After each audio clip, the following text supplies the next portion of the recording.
गुजरात से लेकर दिल्ली तक चुनावी मौसम है और इस चुनावी लड़ाई में अब हो गई है लव जिहाद की एंट्री। दिल्ली में महाराष्ट्र की श्रद्धा को 35 टुकड़े में काटकर फेंकने वाले आफताब की वारदात चुनावी माहौल में लव जिहाद का मुद्दा बन गया है। बीजेपी के नेताओं, सांसदों और मंत्रियों से लेकर मुख्यमंत्री तक श्रद्धा केस को लव जिहाद की मिसाल करार दे रहे हैं। लव जिहाद का जो एक जहर फैल रहा है हमारे समाज में, वो लव जिहाद हमारे लिए एक देश के लिए कलंक है। इसको मिटाना हम सबकी जिम्मेदारी है और इसमें जागरूकता लाना हम सबकी जिम्मेदारी है, क्योंकि हिंदू कभी भी इस प्रकार के कार्य नहीं करता है। एक आफताब नाम का लड़का ने हमारा मुंबई से श्रद्धा नाम का एक लड़की को शादी करने का थोड़ा सा जो भी बात करे, हम तुमको शादी करेगा ऐसे बोल के दिल्ली लेके गया।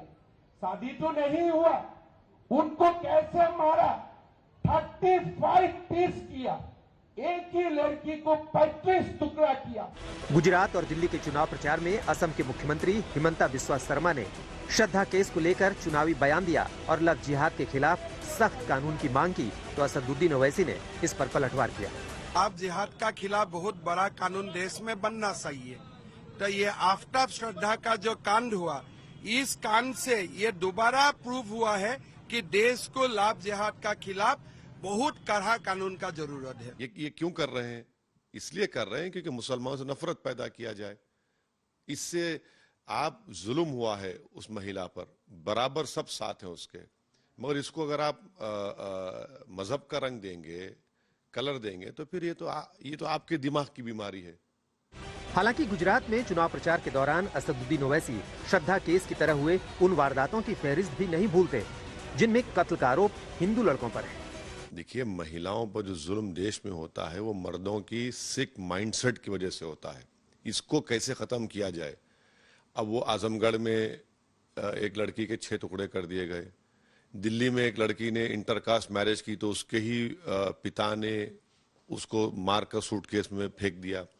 आज दिल्ली में एक ड्रग एडिक्ट ने अपने ही घर में जाकर अपनी माँ को, अपने पिता को, उनका मर्डर कर दिया।